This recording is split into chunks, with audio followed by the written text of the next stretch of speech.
ভুতুরে গল্প। আধার যখন ডাকে কেউ জানে না কাকে।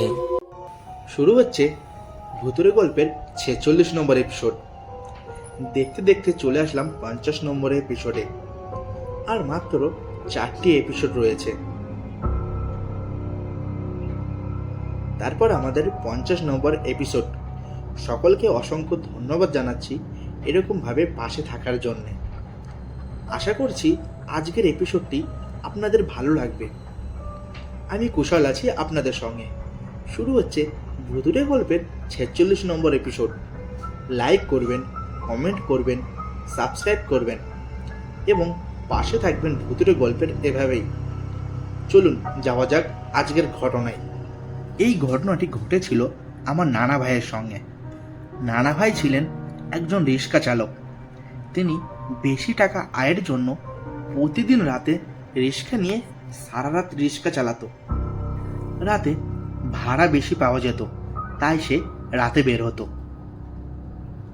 নানা ভাই একদিন রাতে রিক্সা নিয়ে আমাদের শহর থেকে প্রায় 5 থেকে 6 মাইল দূরে ভাড়া নিয়ে গিয়েছিল। যখন সে ফিরে আসছিল তখন রাত প্রায় আনুমানিক 2টো বা 3টে হবে।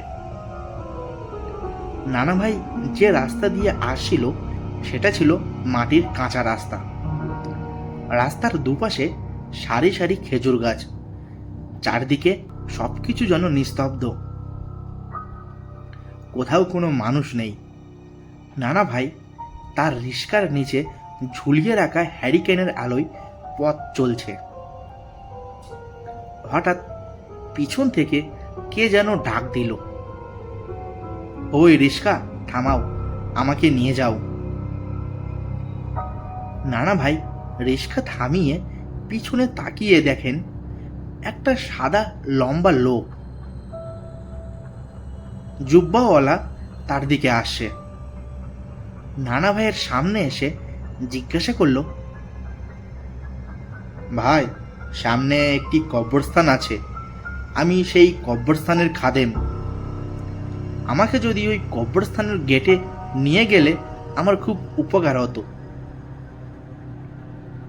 নানা ভাই লোকটির দিকে ভালো করে তাকিয়ে দেখল, সুন্দর চেহারা, মুখে সাদা লম্বা দাড়ি, হয়তো কোনো আল্লাহওয়ালা হবে। তাই সে তাকে রিক্সায় উঠতে বলল। লোকটি রিক্সায় উঠার পর নানা ভাই তাকে বলল, ভাড়া কিন্তু ডাবল দিতে হবে। তখন লোকটি কোনো কথা না বলে চুপ করে রইল। যতক্ষণ পর্যন্ত কবরস্থানের গেট না পেল লোকটি নানা ভাইয়ের সাথে একটি কোনো কথাও বলেনি। কবরস্থানের গেটে আসলে লোকটি নানা ভাইকে বলল, তুমি এখানে দাঁড়াও, আমি এক্ষুনি আসছি। তাই বলে সে কবরস্থানের ভিতর চলে গেল।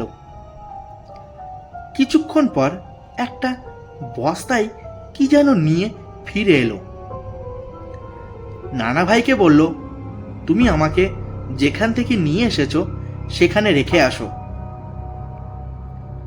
অনেক রাত হয়েছিল, তাই নানা ভাই লোকটিকে বলল, আমি আর যাব না, আমি বাড়ি যাব, আমার ভাড়া দিয়ে দিন। তখন লোকটি একটু যেন রেগে গিয়ে বলল, তুমি চলো, আমি তোমাকে অনেক মূল্যবান কিছু দেব। তাই বলে লোকটি নানা ভাইয়ের হাতে কয়েকটি সোনার কয়েন দিয়ে বলল, এটা নাও, পরে আরও পাবে। আর চলার পথে পিছনে একবারও তাকাবে না, তাহলে তোমার ক্ষতি হবে।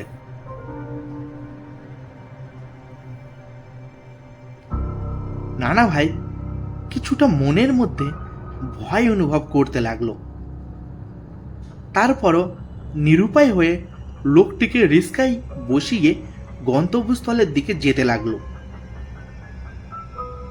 কিছু দূর যেতে নানা ভাই তার পিছন থেকে একটা অদ্ভুত শব্দ শুনতে পেল। মনে হলো কেউ যেন পিছনে বসে কিছু খাচ্ছে।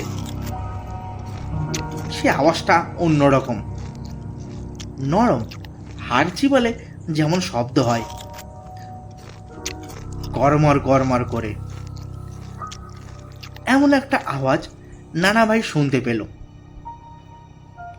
অনেকক্ষণ ধরে নানা ভাই শব্দটা শুনছে, তাই পিছনে কি হচ্ছে দেখার জন্য তার মন ব্যাকুল হয়ে পড়ল। তখন নানা ভাই লোকটির নিষেধ করা কথাটি ভুলে গেল। নিজেকে সামলিয়ে ভয়ে ভয়ে সে পিছনে তাকিয়ে দেখল কি ভয়ঙ্কর দৃশ্য। তার পিছনে বসা লোকটি আসলে মানুষ নয়, সে একটি ছোট বাচ্চাকে চিবিয়ে খাচ্ছে। এমন এক ভয়ঙ্কর দৃশ্য যেটা চোখে দেখার নয়। হঠাৎ লোকটি যখন বুঝতে পারল নানা ভাই তার বাচ্চা খাওয়া দেখে ফেলেছে, সে এমন ভয়ঙ্কর রূপ ধারণ করল যা দেখে নানা ভাই ওই জায়গাতে ভয় পেয়ে অজ্ঞান হয়ে পড়ে থাকে।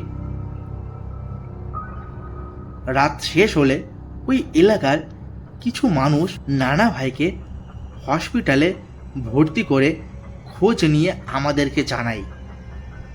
কিন্তু এর কিছুদিন পর নানা ভাই মৃত্যুবরণ করে। আর ওই লোকটির দেওয়া সোনার মোহর আর কোথাও খুঁজে পাওয়া যায় না। এই ঘটনাটি নানা ভাই তার স্ত্রী মানে আমার নানিকে মারা যাওয়ার কিছুদিন আগে বলে। আর সেই ঘটনাটি আজকে আপনাদেরকে আমি শোনালাম। ভুতুরে গল্প। আধার যখন ডাকে কেউ জানে না কাকে। আশা করছি আপনাদের এই ঘটনাটা ভালো লেগেছে। আর এই রকম ভৌতিক ঘটনা শুনতে হলে আমার সাথে থাকুন। আর আমাকে ঘটনা পাঠাতে হলে মেল করতে পারেন ভুতুরে গল্প 123@gmail.com অথবা ফেসবুকে গিয়ে ভুতুরে গল্পের ইনবক্সে ঘটনা পাঠিয়ে দিন। আজকে এই পর্যন্ত, সবাই ভালো থাকবেন।